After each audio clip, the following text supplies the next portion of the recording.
Pera aí, ó, eu tenho que falar no microfone aqui para todo mundo ouvir. Existe alma penada?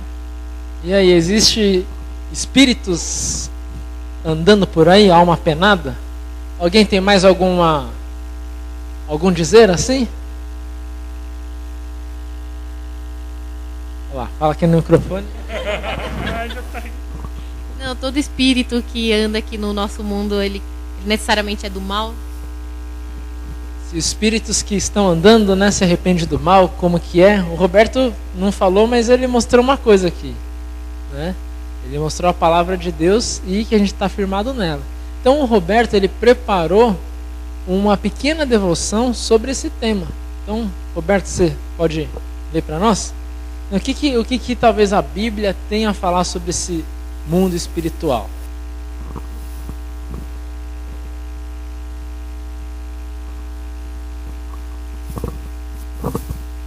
Bom, esse tema também é um pouco meio polêmico, né? Eu procurei uma devoção aqui que fala alguma coisa sobre isso. Mas o nosso professor é o pastor. Devoção então é do livro aqui, do livro Segue-me, do reverendo Leopoldo Ayman, acho que é professor do seminário, acho que, né?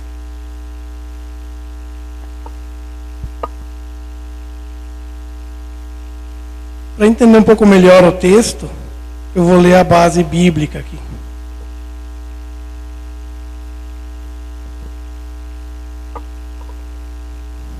É de Atos 19, os versículos 11 até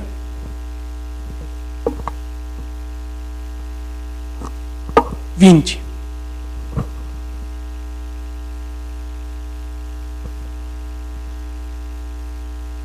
Os filhos de Sevá. Deus fazia milagres extraordinários por meio de Paulo, tanto que as pessoas pegavam lenços, aventais que ele usava e os levava para os doentes tocarem. E quando estes tocavam neles, ficavam curados. E de outras pessoas saíam os espíritos maus. Alguns judeus que andavam de um lado para o outro, expulsando espíritos maus, quiseram usar também o nome do Senhor Jesus para expulsar os espíritos maus, dizendo a eles: pelo poder do nome de Jesus, o mesmo que Paulo anuncia, eu mando que vocês saiam. Os homens que faziam isto eram os 7 filhos de um judeu chamado Sevá, que era grande sacerdote. Mas certa vez um espírito mau disse a eles: eu conheço Jesus e sei quem é Paulo, mas vocês, quem são? Então o homem que estava dominado pelo espírito mau os atacou e bateu neles com tanta violência que eles fizeram daquela casa feridos e com as roupas rasgadas. E todos os que moravam em Éfeso, judeus e não judeus, souberam disso. Eles ficaram com muito medo e o nome do Senhor Jesus se tornou mais respeitado ainda. Então muitos dos que creram vinham e confessavam publicamente as coisas más que haviam feito. E muitos daqueles que praticavam feitiçaria ajuntaram os seus livros e os trouxeram para queimar, diante de todos. Quando calcularam o preço dos livros queimados, o total chegou a 50.000 moedas de prata. Assim, de maneira poderosa, a mensagem do Senhor era anunciada e se espalhava cada vez mais.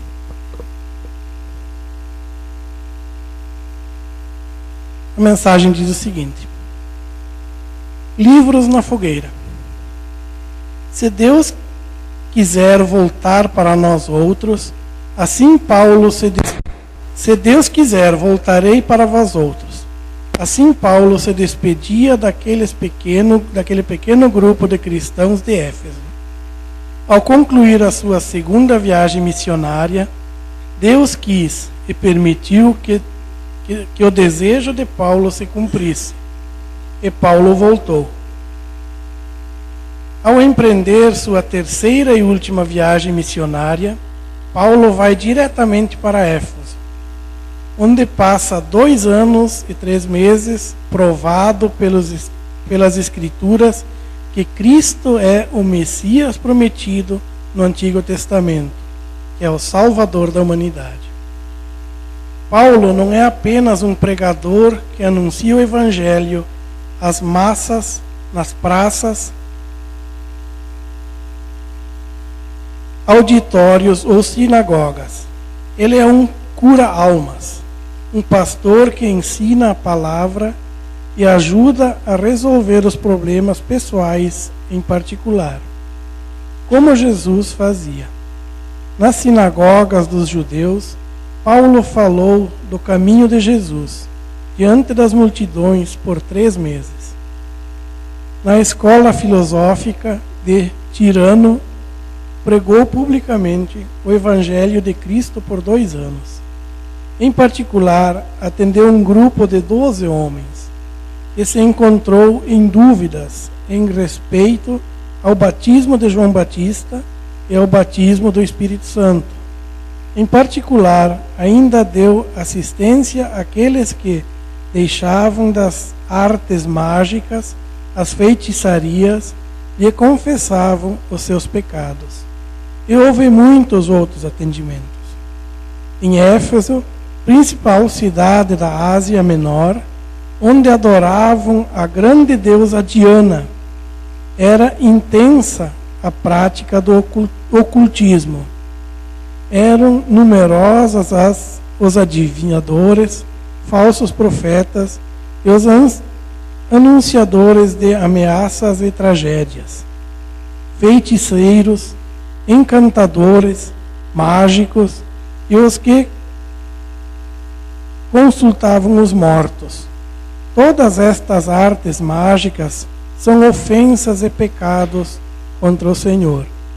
E isso Paulo procurou esclarecer a todos os habitantes de Éfeso e da Ásia, mostrando que Cristo é o nome que está acima de todos os nomes, a quem deve dar toda honra, louvor e glória. Muitos daqueles que praticavam tais artes mágicas aceitaram Jesus como Salvador. E muitos daqueles que praticavam a feitiçaria ajuntaram os seus livros e os trouxeram para queimar diante de todos. Não foi Paulo quem queimou estes livros com um fedor infernal, mas sim as pessoas convertidas, os cristãos que foram salvos por Jesus, que fizeram a fogueira. Todo aquele que aceita Cristo como seu Salvador abandona o pecado e repugna as artes e feitiçarias mágicas. Um cristão não pratica e não consulta as artes do diabo, nem benzeduras, nem cartomantes, nem feitiçaria. Todo o que é chamado das trevas para a maravilhosa luz de Deus, vive como filho de Deus, combate o mal e praticando o bem. Para o fogo, todos os livros de artes mágicas e romances pornográficos. E para cada lar, uma Bíblia aberta, porque a Bíblia nos pode fazer sábios para a salvação pela fé em Cristo Jesus. Uma breve oração. Senhor, livra-nos dos poderes ocultos de Satanás e seus anjos. Amém.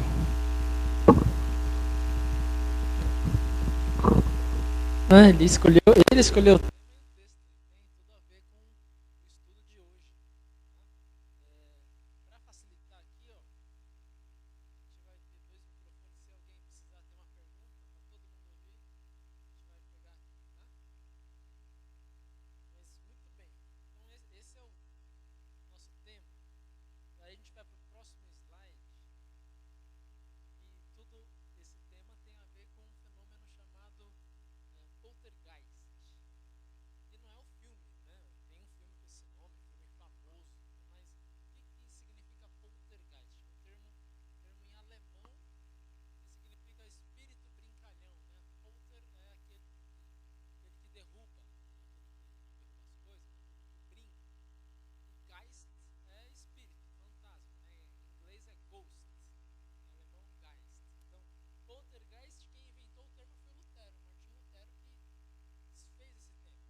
nada cai sozinho.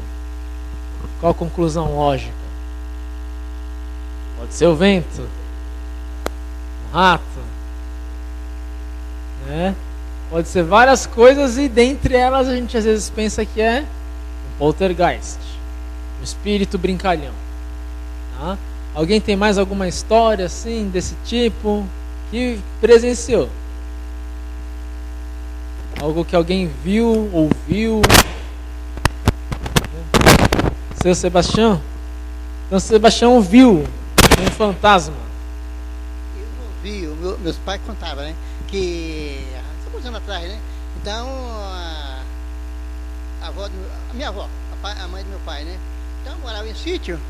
E um dia foi para um dono no sítio. Ó, tem a casa lá, posso mudar naquela casa? Ah, pode sim, só que é a casa assombrada. Como assombrada? Eu nunca vi assombração, a velha falou, a minha avó, né? Nunca vi assombração. Eu vou morar lá. O pai do meu pai morreu, meu pai era pequeno, né? Então, aí eu torci e foi morar lá naquele sítio, naquela casa, né? Aí chegou lá, limpou a casa e tal, né? Naquela época eu dava as coisas na latinha, né? Tal, né? O cereal, né? Aí fiz as paqueiras lá. E aí à noite, pegou, arrumou uma lamparina boa. Lamparina. E assim eu vou dormir.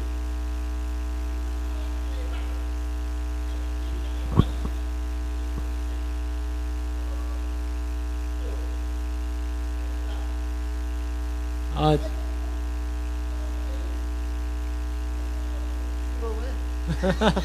caía tudo. Aí lá, acendeu a luz. Era os ratos então, né? Ah, viu só? Então, no caso aqui do seu Sebastião, era só rato na casa, né? Era rato, né?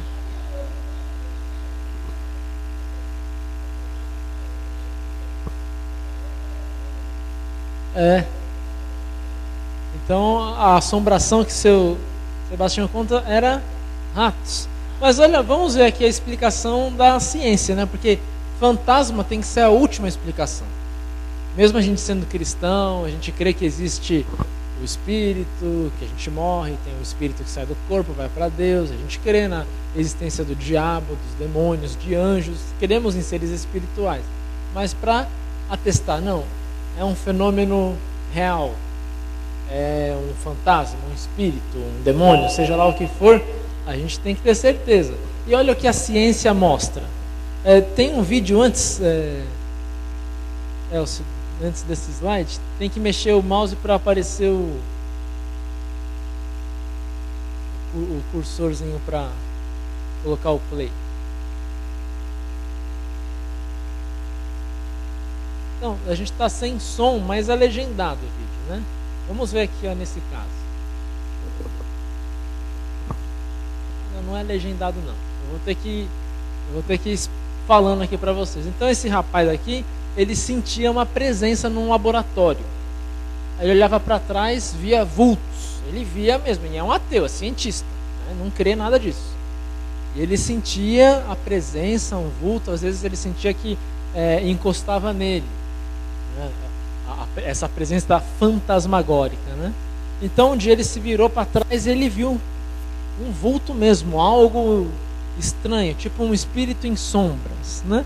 E ele decidiu fazer uma pesquisa. Ele decidiu ir a fundo. O que é isso que eu sinto? Porque ele não foi o primeiro. Todo mundo naquele laboratório, independente da fé, se era ateu, se era crente, todo mundo achava que lá tinha uma presença maligna, algo fantasmagórico. E pessoas viam juntas. Se não era que um via, não.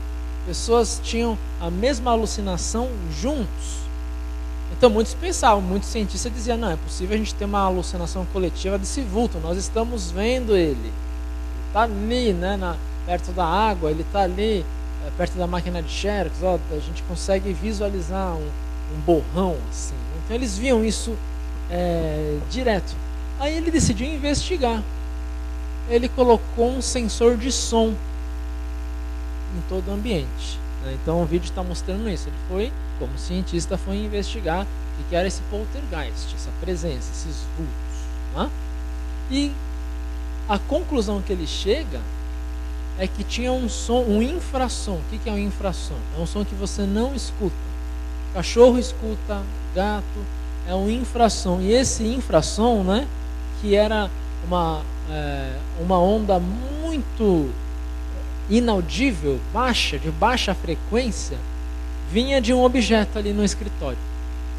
Vamos ver que objeto que era, que vai mostrar no vídeo ali. Vinha do ventilador.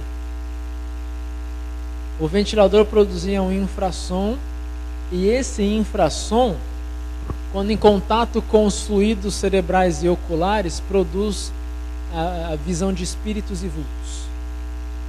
Só isso. Então ele fez o teste, desligou o ventilador, ninguém mais viu nada, né? Então veja assim, esse caso aqui é um caso muito famoso na parapsicologia, porque cientistas ateus, então não é aquela pessoa que crê em espírito, não foi uma pessoa que foi num centro espírita buscar, não, ele era, ninguém acredita lá. Como que vários deles estavam tendo a mesma sensação, os mesmos relatos, os mesmos vultos, né? E aí eles, como cientistas, decidiram investigar e descobriu que o infrassom de qualquer objeto pode produzir frequências, né, no nosso cérebro e nos nossos olhos. A gente passa a ver borrado, a gente passa a sentir presenças atrás da gente, do lado. Então, essa é a explicação da ciência. Não tem nada de mal assombrado naquele escritório. E como se explica uma casa mal assombrada? Como se explica isso? Que outro tipo de coisa, Roberto? A gente tem que ver o seguinte, que a maioria das vezes que isso acontece, das pessoas ver coisas, é o próprio medo da pessoa que produz. Existe o caso dessa coisa de você acreditar, ter medo, né? E produzir. Mas, por exemplo, nesse caso aqui, eram cientistas. Eles nunca acreditaram nunca tiveram medo do escuro, de espírito, que a maioria é ateu, não crê em Deus, nem no inferno, nem no diabo, nem em espírito. Então eles não isso, né? E mesmo assim eles sentiam a presença dessas entidades. Mas não eram espíritos. Era o infrassom do ventilador de teto. Tá? Então o ventilador girava, produzia um ruído que a gente não escuta, mas é um ruído que entra na parte cerebral e o líquido do olho vibra na frequência do ruído. Então, o líquido ocular vibrando na sequência faz a gente ter uma visão turva, né? E aí de repente você vê um vulto passando, mas passou na sua visão, não passou de verdade. A sua visão viu uma coisa se mexendo, um vulto, um borrão, tá? Essa é a explicação da ciência. Essa é a explicação para a maior parte das casas mal assombradas. Por que uma casa é mal assombrada? Se você for medir o infrassom, tem um rio subterrâneo correndo lá embaixo, tem uma tubulação de esgoto muito grande e o líquido correndo embaixo da terra produz infrassom. Então aquela casa constantemente vai ter esse infrassom nela. Então quem entra lá, o cérebro capta a frequência, os fluidos cerebrais, o fluido ocular, você vê vulto, você sente presença. Por que você sente a presença? Se você ficar do lado da caixa de som e a gente produzir o infrassom, se você ficar aqui, ó, a caixa de som aqui, você vai sentir uma presença atrás de você. Vai num show de rock, fica perto da caixa de som, você sente o som, ele forma uma presença. Não sei se dá para entender. É isso. Você está andando na rua, sentiu, estou sendo vigiado, alguém está olhando, estou sendo observado, alguém está me seguindo. Nada mais é do que o esgoto correndo embaixo dos seus pés. Uma tubulação de água correndo embaixo dos seus pés. Por exemplo, quando a Sabesp corta a água e faz ela voltar de noite. Você está na rua, então tem água fluindo rápido, porque estava sem água. A água vem com aquela velocidade. Aquela vibração na tubulação da água produz um infrassom na terra, que chega até a superfície. Aí de noite a pessoa está andando na rua sozinha, ela vai sentir o infrassom, só que o corpo interpreta o infrassom como se tivesse alguém do lado, você sente alguém. É isso. Não precisa ter medo de nada. É só vibrações do rio subterrâneo, tubulação de água, animais produzem infrassom, né? Aí você tem aquela teoria do cachorro ver fantasma. O que cachorro vê então? O cachorro está latindo para a parede, está vendo espírito, né? O que ele está vendo? Ele ouve o infrassom. Ele está provavelmente latindo para um cano na sua parede. E a água está correndo naquele cano, você não ouve a água correndo. Mas produz um infrassom que você sentiu uma presença. Aí o seu cachorro que ouve, né? O seu cachorro não sente o infrassom, mas ele ouve o infrassom. Ele late, aí você, pronto, eu já senti a presença. E o meu cachorro vai lá, naquela direção, nada mais é do que a tubulação de água.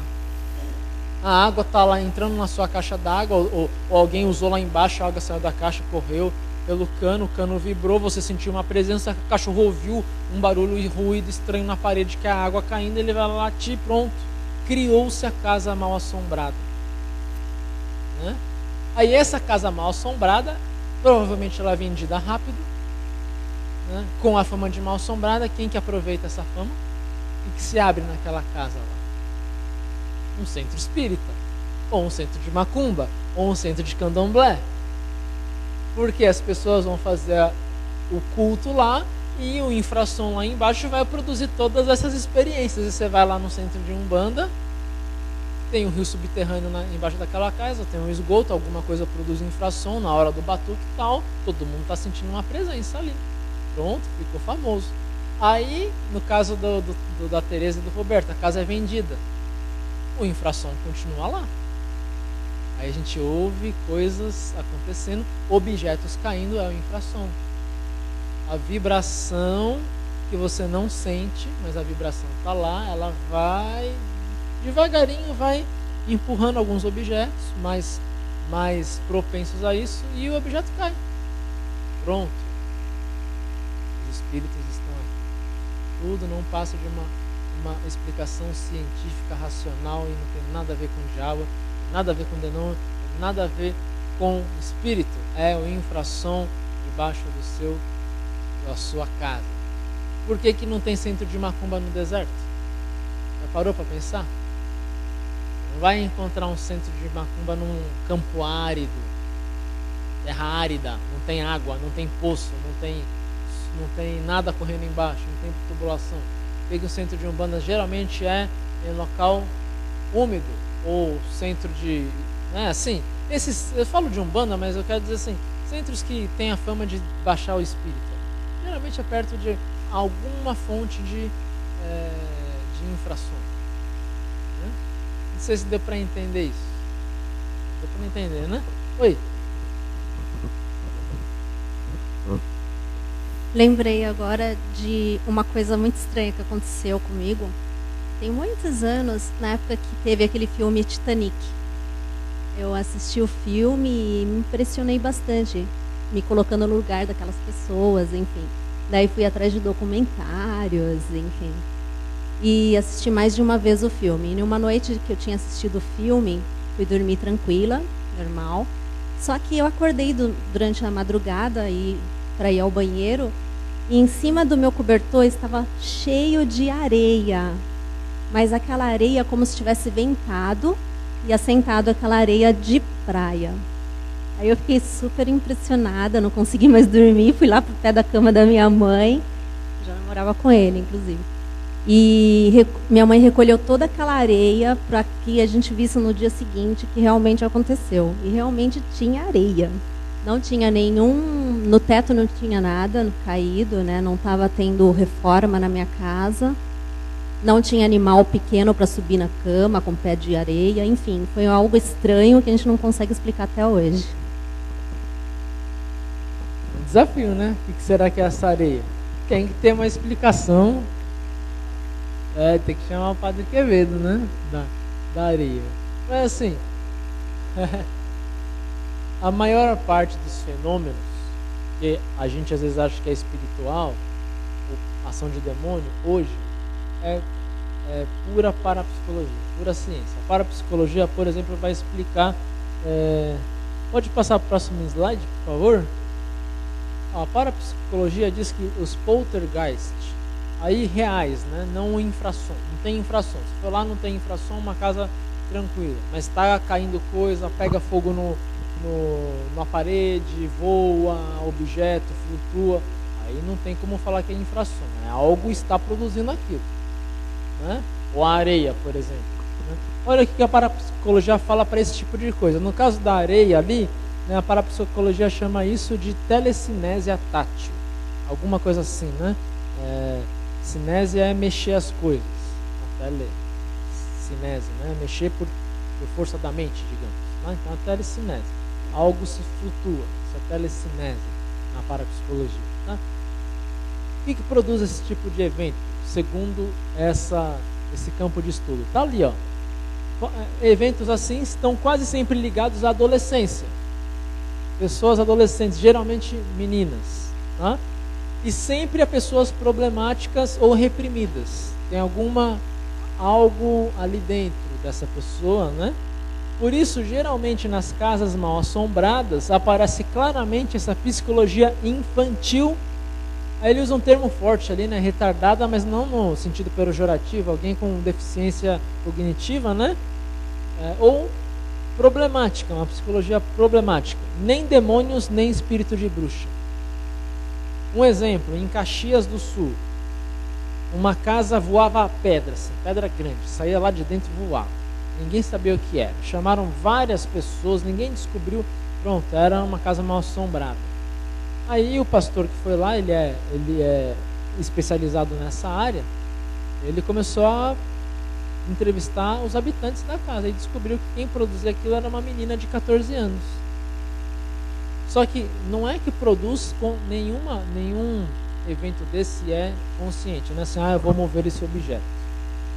Não é consciente, é o inconsciente, é um fenômeno parapsicológico, ou seja, do inconsciente, é do subconsciente.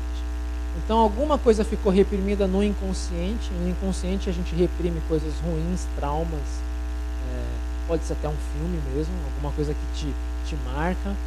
Aí você dorme e isso vai para o seu subconsciente, que é o sonho, né? Vai para o sonho e vai para o subconsciente. Você não está plenamente consciente. E aquilo tem que sair. Ou sai por sonho, né? Você sonha com as coisas, ou sai por fenômenos assim. Quando alguma coisa muito forte, né, em adolescentes, especialmente meninas, nós vamos ter esse tipo de evento acontecendo na casa. Ela tem, o subconsciente daquela menina move objetos sem que ela perceba. Não é ela. Não adianta falar, é você que está fazendo. Não. Aí o especialista nessa área vai investigar. Vai dizer, olha, sua filha tem um problema assim, assensado, precisa de psicólogo. Trata ela que vai parar tudo. E é de fato o que acontece. Trataram a menina lá em Caxias do Sul, acabou-se as pedras e o fogo na parede. Tratou não com exorcismo, nem coração, tratou com ciência, com psiquiatria, com remédio e com terapia psicológica. Resolveu os problemas daquela menina, cessaram-se os poltergeist. História igual a essa, só na nossa igreja tem várias histórias assim. Tá? Lá em Passo Fundo era a mesma coisa. Tinha uma menina endemoniada, chamava primeiro o pastor dela. Aí lá o pastor fazia aquela oração, exorcismo, sai demônio, círculo de oração da igreja, e não resolvia. Aí apelavam para o padre. O padre falava, não vou lá porque não é batizado e tal. Aí apelava para o pastor luterano, que era parecido com o padre. Aí eu ia lá. E nenhum caso que eu tratei foi ação de fantasma, demônio, espírito, nada. Era tudo pessoas na casa com problemas psicológicos graves que produzia esse tipo de coisa. Então, o que eu fazia era encaminhar pro psicólogo do bairro. Ele vai resolver isso aqui. Eu vou orar com vocês não porque tem espírito aqui, porque vocês precisam de paz, é muita briga aqui, é muito trauma, muito coisas ruins que vocês estão lidando. Vou orar por isso, não pelo espírito. Isso aí não é espírito, isso daí vocês que têm muito problema entre vocês, muita briga, muito pai separando. A menina produzia aquilo. A mãe morreu. a mocinha produzia alguma coisa na casa. Sempre tinha um evento assim traumático, às vezes era até caso de abuso sexual, então ninguém sabia. No fim, ela abriu o jogo, né? Não, estou assim, com um problema assim, né? Fui abusado, assim, no ônibus, né? Tudo tinha um fundo psicológico, né? Não era, e assim, era coisa flutuando, era armário batendo, era visão de fantasma, de morto, de espírito da avó que morreu, tudo acontecia naquela casa. E tudo tinha explicação, nos casos que eu tratei, na adolescente. Nunca foi um menino, assim, era sempre a filha adolescente, entre 15 a 22 anos. Essa era a faixa de idade desses fenômenos todos, que às vezes se dava no irmão. O irmão está possuído, e o problema era, na verdade, a irmã que tinha isso dentro dela, muito forte. Tá? Então, são casos de traumas muito fortes. E aí a adolescente produz esse tipo de coisa. A epilepsia é um dos casos, por exemplo. Pessoas com epilepsia têm o subconsciente forte, pode produzir esse tipo de coisa. A mente pode mover objetos numa pré-crise, por exemplo. Então, lá em Passo Fundo tinha até uma família que mais ou menos sabia quando a filha ia ter uma crise. Porque começava a cair objeto, o pessoal via a voz, via o espírito da avó. Então eles já sabiam, não é nada disso, é ela que está, a mente dela que está produzindo isso. Então eles já se prepararam. Veja, né? A gente acha que é o demônio, que é o diabo, o espírito, e tudo tem uma explicação. A maioria das coisas tem uma explicação lógica. Vamos adiante. Agora a gente entra numa parte mais polêmica ainda. Do poltergeist, deu para entender? Geralmente tem uma explicação, né? Mas a gente quer falar hoje também sobre comunicação com espíritos. Ver fantasma, falar com morto. É mais que um poltergeist. O poltergeist é o fantasma indireto, ele está brincando com você. Comunicação com os mortos é falar com o morto, invocar o morto, ver o espírito, ver a entidade ali, né? Então, a gente começa com Allan Kardec, ele que fala de falar com os mortos, né? Olha o que Allan Kardec escreve sobre isso. Vamos ler em conjunto ali, ó. A questão da identidade dos espíritos é uma das mais controvertidas, mesmo entre os adeptos do espiritismo, porque os espíritos de fato não trazem nenhum documento de identificação e sabe-se com que facilidade algum deles usam nomes emprestados. Esta é, portanto, depois da obsessão, uma das maiores dificuldades da prática espírita. Olha o que Allan Kardec escreve. Com base nisso que está lá no Livro dos Espíritos, alguém recebe uma carta psicografada de um morto. Dá para confiar? Allan Kardec, não é nenhum evangélico ali. Com base no que Allan Kardec escreve sobre os espíritos, dá para confiar numa carta psicografada? Ele mesmo fala que os espíritos ficam... Oi? É controvertido, né? E o que os espíritos fazem, segundo ele? Ficam fingindo que é outra pessoa. Toma emprestada a identificação. Ah, eu sou o seu avô. O próprio Allan Kardec está escrevendo isso. Ou seja, o próprio Allan Kardec sabia e sabe que você não pode confiar 100% em nenhum tipo de revelação mediúnica. Não há como saber se é ou não é, de fato, o espírito é quem ele está falando que é. Então, isso aqui vai nos ajudar até às vezes para falar com o espírita, né? Nós evangélicos temos a mania de sermos muito orgulhosos. A gente vai debater religião com alguém, o que a gente usa para debater? Usar a Bíblia. Usar a Bíblia, meus irmãos, usa aqui na igreja.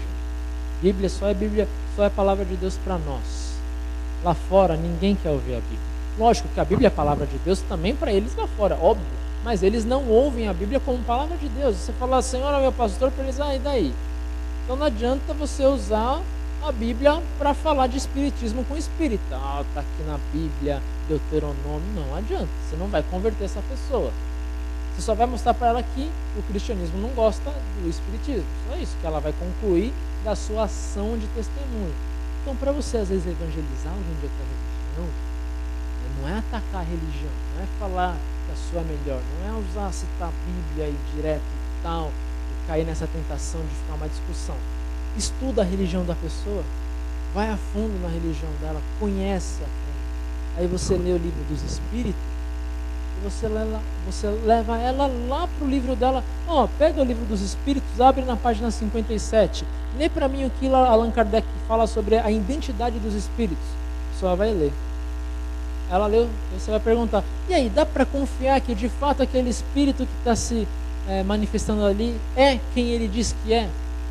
No que o Allan Kardec escreveu, a pessoa vai ter que dizer: de fato, conforme Allan Kardec, a gente não pode ter 100% de certeza. Aí você já começou a evangelização com os próprios textos que ela tem. Você quer evangelizar muçulmano? Leia o Alcorão primeiro.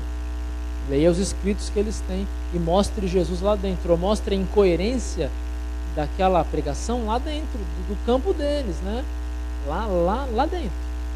Não com a nossa Bíblia. A Bíblia é aqui para nós sabermos qual a doutrina, mas para conversar com alguém de outra fé, você tem que conhecer a religião dele e jogar no campo dele. Mostrar a incoerência da pregação dentro do próprio sistema de doutrina deles.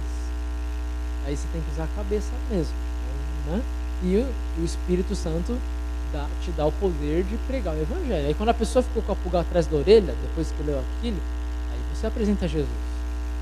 E a hora de falar: olha, Jesus não é dúvida, Jesus é certeza. Ele é o caminho, a verdade e a vida. Ele é de carne, ele não foi um espírito. Ele apareceu, ele foi crucificado objetivamente, não mediunicamente. Aí você vai estar evangelizando a pessoa sem falar que a religião dela é ruim, é do diabo, é do não sei o que, é do Exu Caveira. Você considerou a religião dela tanto que você leu o livro dela. Ela vai dizer: você é um evangélico que não me jogou no inferno primeiro, para depois falar que eu sou salvo em Jesus. Você usou a minha religião, estudou a minha religião, respeitou, mostrou, me colocou uma pulguinha atrás da orelha aqui e falou de Cristo. É assim que a gente vai mostrando o Evangelho, né? Nosso costume é chegar para alguém que crê em espírito e falar: ih, vai pro diabo, é o diabo, é o inferno, é o demônio, é o espírito mau. Você sabe, né? Você já foi em todos os centros espíritas e de Umbanda para ter certeza que tudo que está lá é do diabo mesmo? Ou você conhece o diabo e perguntou para o diabo: diabo, você está lá?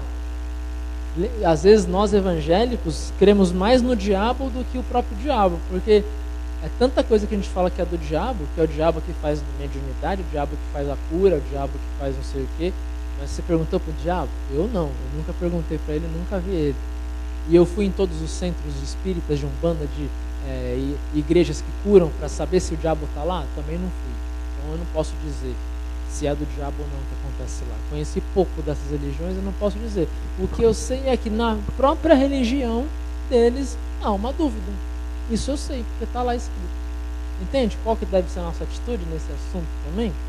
Vamos agora para a Bíblia. O que a Bíblia diz? A Bíblia concorda aqui com Allan Kardec. Não dá para ter certeza sobre os espíritos. 1 Samuel 27. É a história do Samuel. O que o Saul faz com Samuel? Quem lembra, né? Saul convoca o espírito do profeta Samuel. E a Bíblia diz que Samuel aparece para ele. E aí, como que a gente explica isso? A Bíblia diz que Samuel apareceu e perguntou: por que me tiraste do descanso? A Bíblia não falou que foi um demônio fingindo ser Samuel. Entende? Nem que foi um espírito maligno. Não, a Bíblia fala Samuel. E aí? Alguns pastores vão dizer: não era Samuel, era um demônio que fingiu, um espírito do mal, enfim. Não era Samuel. Mortos não falam com a gente. Aí que está um engano de muitos cristãos. A Bíblia, em quase nenhum lugar fala que é impossível um morto falar com um vivo. Você não vai encontrar um texto bíblico que fala: um morto não fala com um vivo. O único texto que talvez mostre isso é a parábola do rico e do Lázaro, né? E morreu, acabou, não tem como vir para cá falar com quem está vivo, né? Mas é uma parábola, tá? Então a Bíblia, em primeiro lugar, você não pode tirar a conclusão que a Bíblia não dá. Ela não fala assim: morto e vivo é impossível de jeito nenhum. Deus pode ter concedido mesmo a Samuel vir e aparecer. Pode ter sido Samuel, a Bíblia fala que foi Samuel. Por que eu vou dizer que não está lá? Eu acho que era Samuel. Eu, pastor Mário, apesar de a maioria dos pastores dizer que não, mas para mim é o que é o texto ali. Samuel, está escrito Samuel ali, né? A gente não é assim na Santa Ceia, nós luteranos? O que Jesus falou? Isto é. Não é isso que significa, não é simboliza, isto é. E o texto de 1 Samuel também diz. Samuel, né? Apareceu ali. Tá? Mas a Bíblia fala sobre comunicação com os mortos. Então vamos abrir a Bíblia em Deuteronômio 18, 19 e 20. Deuteronômio 18, 19 e 20. Por mais que a gente não possa usar a Bíblia para dizer assim, ó, de fato impossível um morto falar com um vivo, de jeito nenhum. Moisés estava vivo, não estava morto, enfim, não interessa, né? Essa discussão é boba até. Se dá para o vivo falar com o morto, é bobeira discutir isso. Bobeira. Se dá para a gente, é bobeira. A discussão aqui é Deuteronômio 18, 19 e 20. Quem achou? Isabel pode ler? Eu castigarei quem não obedecer às ordens que esse profeta der em meu nome. E Moisés continuou dizendo ao povo: o Senhor disse também: se um profeta tiver o atrevimento de dar uma mensagem em meu nome, quando eu não lhe tiver dito nada, ou se ele falar em nome de outros deuses, deverá ser morto. Primeiro, aqui há uma proibição de se falar em nome de outros deuses. Aí a gente vai para Isaías 18, 19 e 20. Vamos ver o que Isaías fala especificamente sobre a conversa com os mortos. Isaías 18, 19 a 20. Vou pedir para o Sérgio ler.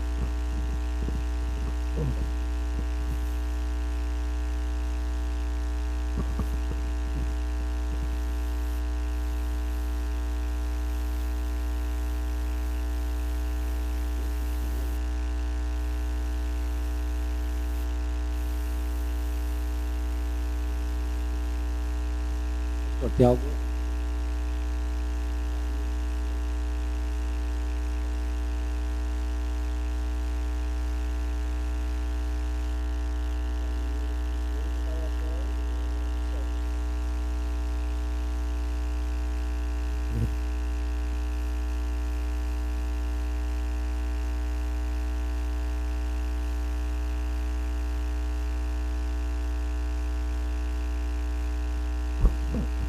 Ter que procurar esse texto depois, mas vamos para o próximo slide, né? Mas o texto diz assim, né, que não se acha entre vocês, é um texto também de Levíticos, não se acha entre vocês os que consultam os mortos, não se acha entre vocês os necromantes. O que é necromante na Bíblia? Necro é morto, né? Necrotério, necro é morto, mante é o que consulta. Oi? É Isaías 8. Isaías 8, 19 a 20, então.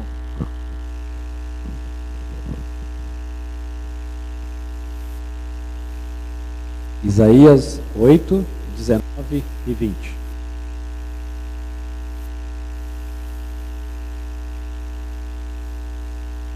Aqui estou com os Todo-Poderoso. Nos enviou para sermos sinais que causem espanto ao povo de Israel. Algumas pessoas vão pedir que vocês consultem os adivinhos e os médiuns. Dirão: precisamos receber mensagem dos espíritos. Precisamos consultar os mortos em favor dos vivos. Mas vocês respondam: que devemos fazer consultar Deus. Tem nenhum valor.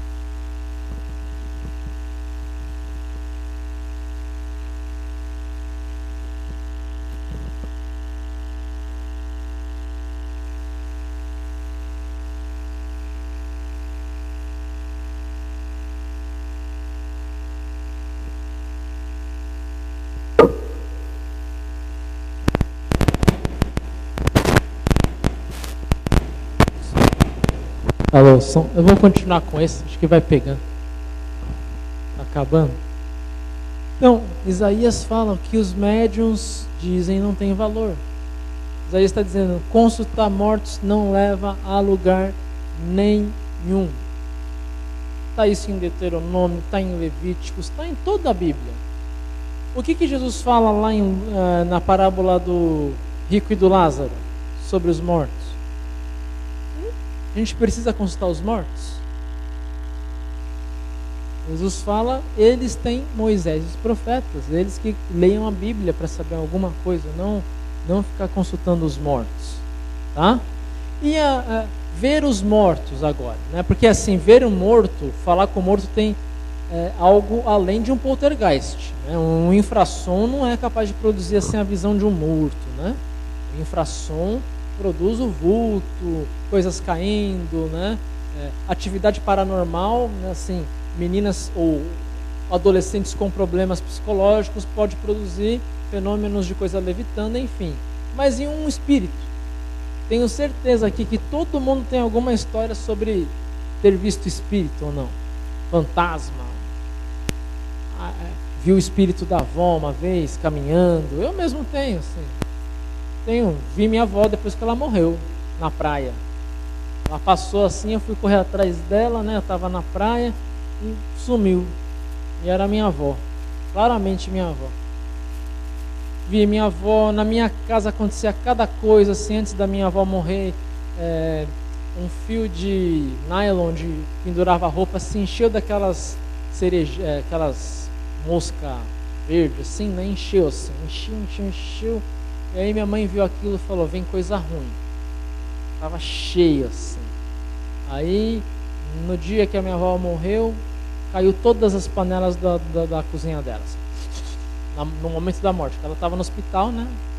No momento que ela morreu, caiu todas as panelas da cozinha. Na minha casa, minha mãe e meu irmão ouviu passos, e não foi só minha mãe e minha irmã, estava a faxineira, nunca mais aquela faxineira voltou em casa. Ela ouviu o passo, pensou ladrão, chamou o vizinho. Eu, meu pai e meu irmão, a gente estava na feira. O vizinho subiu lá em cima, não viu ninguém. Não tem ninguém aqui. Ué, mas claramente tinha gente lá em cima andando. Né? E aí, esses fenômenos de visuais ou até auditivo, você ouvir o morto falar com você, o morto fala coisas assim que não tem como você saber. Fala, vai lá, o fulano está em tal lugar e está lá mesmo, o fulano morreu. E aí, como se explica isso, né? Com certeza, alguém aqui tem histórias assim? E a areia da Bel a gente viu que pode ser a própria mente dela, né? Pela paranormalidade, pode gerar, pode trazer por telecinésia partículas de pó e de areia, enfim. Pode fazer isso acontecer. Né? Mas e ver um morto? Que fala coisas assim que, nossa, como que ele sabe? É ele. E aí, qual a explicação? Aí a explicação ou é o morto, e se for o morto, o que a gente deve fazer então? Pelo que a Bíblia fala. Se for imagem do morto, se for algo real, o que eu devo fazer como cristão? Se a Bíblia fala que eu não devo dar ouvidos aos mortos, o que eu faço então? Se eu estou vendo ele? Ignora, ora a Deus e diz, Deus, eu não sei o que é, se é o morto, se é o vivo, se é o demônio, se é o diabo, me livra disso. Não quero ver mais. Me ajuda, Senhor. Então, a primeira coisa que o cristão faz, se for algo real ali, né? Assim, real que eu digo, você está vendo, não tem como negar, está falando com você. Então, primeiro pode ser algo espiritual mesmo. Você pede, Deus, por favor, me livra, não quero falar, minha mãe já morreu, não quero falar com ela, porque a Bíblia fala para eu não confiar nesse tipo de atividade. A Bíblia diz, não confie nos mortos, os que consultam os mortos, ponto final. Então, essa é a primeira coisa que nós cristãos temos que lembrar, a proibição bíblica de ficar consultando os mortos, batendo um papinho com o morto, ou dando ouvido para morto. Primeira coisa. A segunda coisa é, de repente não é algo espiritual. De repente é algo científico. Então vamos ver o que a ciência tem a dizer. Olha ali, a ciência é fantástica, né? Olha o que a ciência diz. A epilepsia do lobo temporal do cérebro. Então quem tem epilepsia nessa parte do cérebro, lobo temporal, por exemplo, provoca alucinações e induz a religiosidade. Essa parte do cérebro é tida como a responsável pela religiosidade. Pessoas com lesões nela costumam desenvolver uma religiosidade extrema. Acredita-se, por exemplo, que o fanatismo religioso do pintor Vincent van Gogh tenha vindo da epilepsia no lobo temporal. Então, ele tinha uma epilepsia nessa parte do cérebro, ele via vulto, ele falava com espíritos, médiums, geralmente podem ter problema ter essa atividade lobotemporal mais forte, então ver pessoas mortas. Isso a ciência explica, quem tem contatos assim, como que diz, né, sensibilidade mediúnica, vê morto, fala com morto, vê pessoas morrendo, né? É um fenômeno cerebral, provavelmente, por uma epilepsia nesse lobo temporal, por uma atividade nesse lobo temporal. Ou seja, para a neurologia, ver espíritos é resultado de uma disfunção cerebral ainda não diagnosticada. É alguma disfunção cerebral no lobo temporal do cérebro. Então essa é a segunda alternativa, pode ser isso. Tá? Ou seja, não é real mesmo. Não é sua avó falando. É o seu cérebro projetando a sua avó ali naquele local. Tá? Então essa é uma explicação. Segunda explicação. Uma pesquisa na USP. Pode passar o próximo slide, por favor? Para o Interpsi, um grupo de pesquisadores da PUC São Paulo, a epilepsia é só uma das possíveis soluções do mistério. Além dela, outros estados alterados da mente se relacionam a alucinações. Frequências sonoras, que a gente viu, né? Infrassom. Campos magnéticos. Campo magnético é o quê? Você mora perto de uma antena de celular. A sua casa tem altas ondas de magnetismo. Isso influi no seu cérebro. Então, pode ser isso. Estados de transe podem provocar efeitos sensoriais. Você em transe vê espíritos. Tá? Afirma o psicólogo Wellington Zangari, pesquisador do Laboratório de Psicologia Social da Religião na USP e membro do Interpsi. Olha só, a ciência tem duas explicações possíveis para o fenômeno de você ver e ouvir e falar com fantasmas ou espíritos, sem precisar apelar para o campo religioso ou espiritual. Tá? Sem precisar apelar. Deu para entender? Alguém tem alguma dúvida dessas explicações? Espera só um pouquinho que eu vou levar o microfone, aí o seu Sebastião que está lá no outro canto ouve. O ano passado, eu tive eu vi só uma voz só. Eu estava dormindo, aí acordei assim, sono, aquela fica esquisita. Aí tinha uma pessoa conversando na porta do meu quarto, entrando pro meu quarto, e uma na porta do meu guarda-roupa. Só aquela que estava na porta do quarto, falava alto, gritava, sabe? Parece que se mexia. Mas eu não vi ninguém, não vi nenhum dos dois. Na porta do meu guarda-roupa tinha um que falava manso. Falava baixo, assim. Ele disse que o outro falava baixo, isso aqui. E o outro gritava, o outro falava alto. E o outro baixo.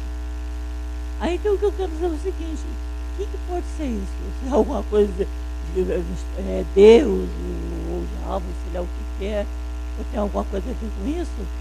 Só que eu vi aquilo aí, eu comecei a pedir a Deus para tirar aquilo da minha cabeça, aquele negócio sumir. Aí sumiu.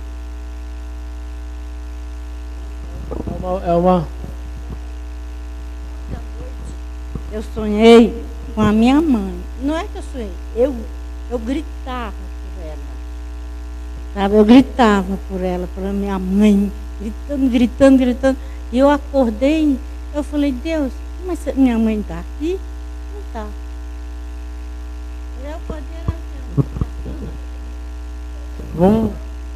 Vamos ver o mais fácil, né? Sonho é sonho, né? Assim, não tem significado espiritual nenhum sonho, né? A gente não sonha com os mortos, eles não vêm no nosso sonho. É a nossa mente que produz o sonho. Nós sonhamos, né? Não tem nada a ver com algo espiritual. Quando é espiritual, a Bíblia chama de visão, e aí Deus aparece em visão.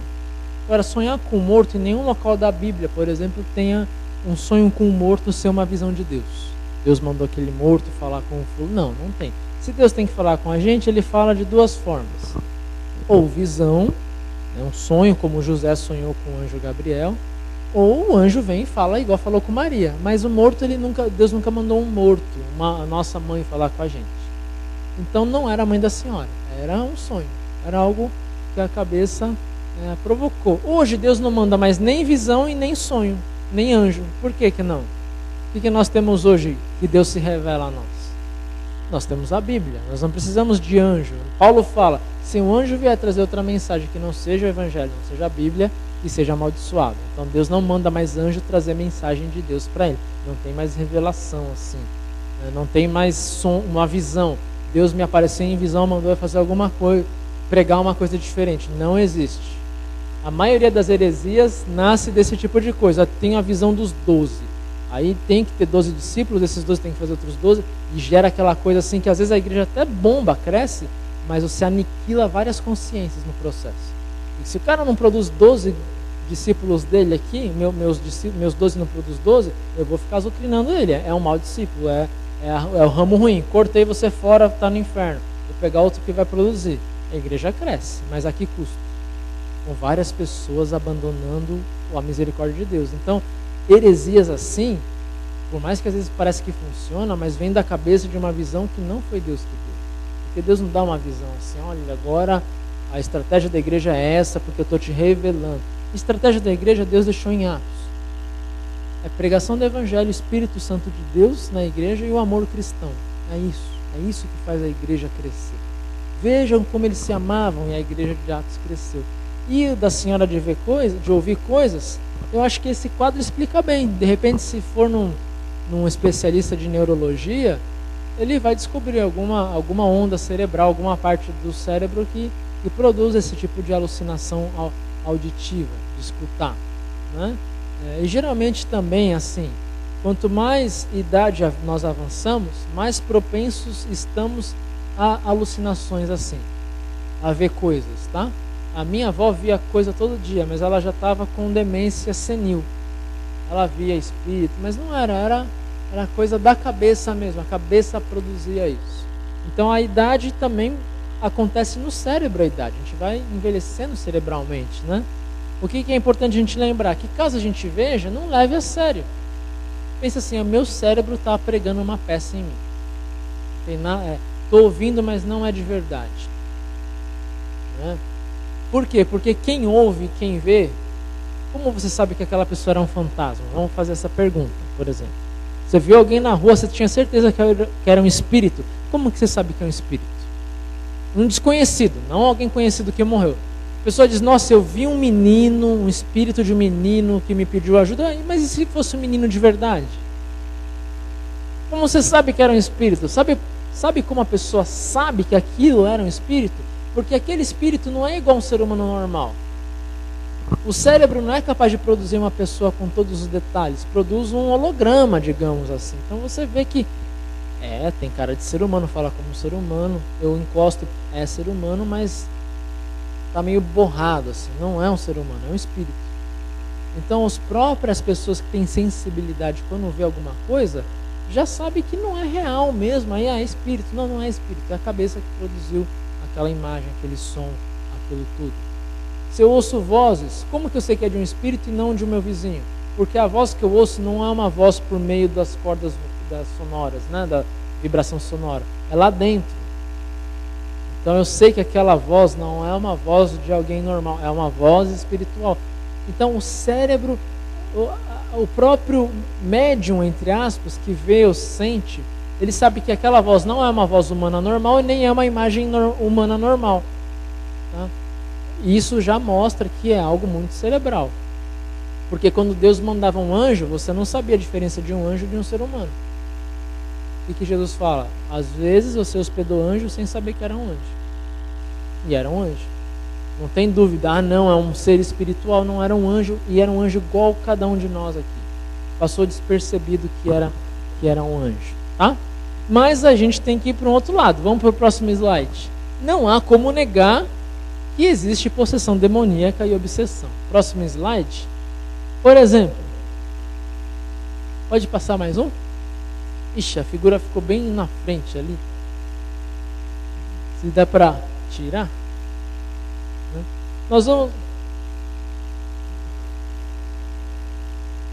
Tem como tirar essa figura lá? Dar um delete? Que tem os textos bíblicos atrás. Vou tentar editar. Mas assim, existe possessão. Existe demônio. Existe essas coisas.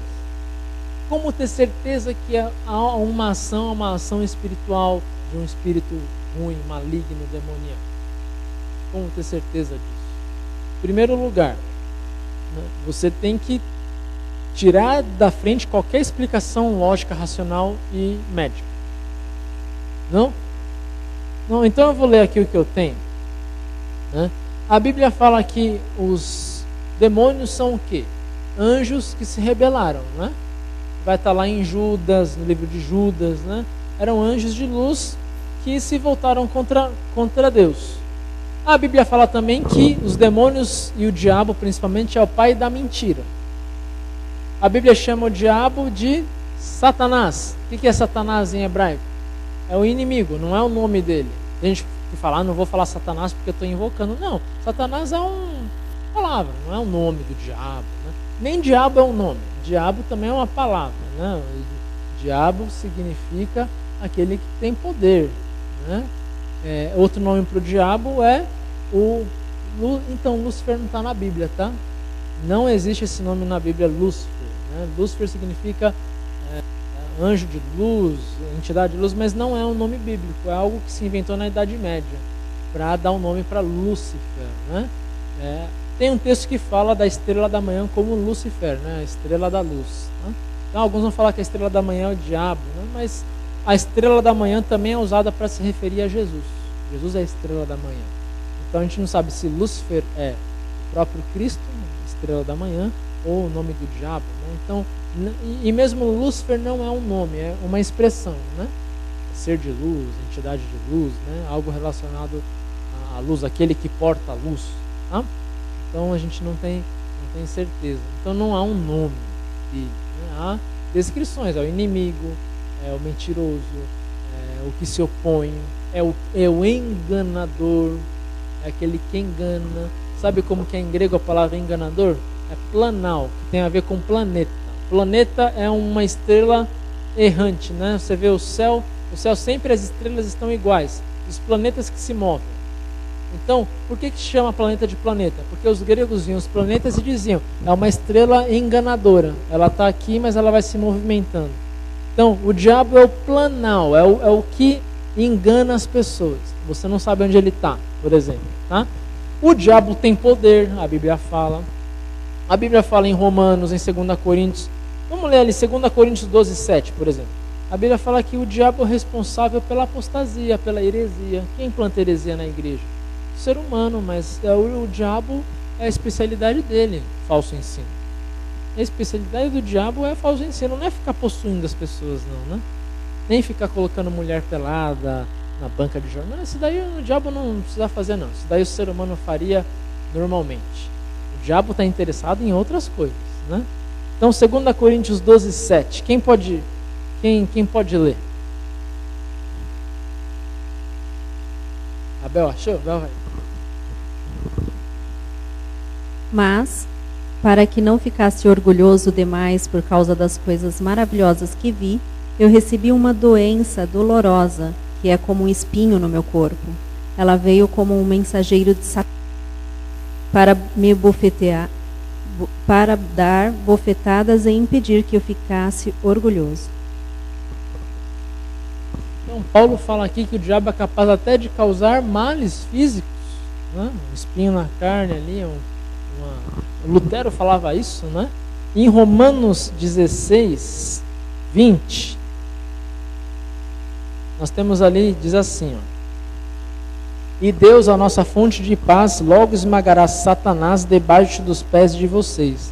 Então, o que se conclui daí? Primeiro, que a Bíblia prediz a derrota de Satanás. Ele é um ser derrotado. E ele conhece a Bíblia, ele sabe que ele está derrotado para sempre.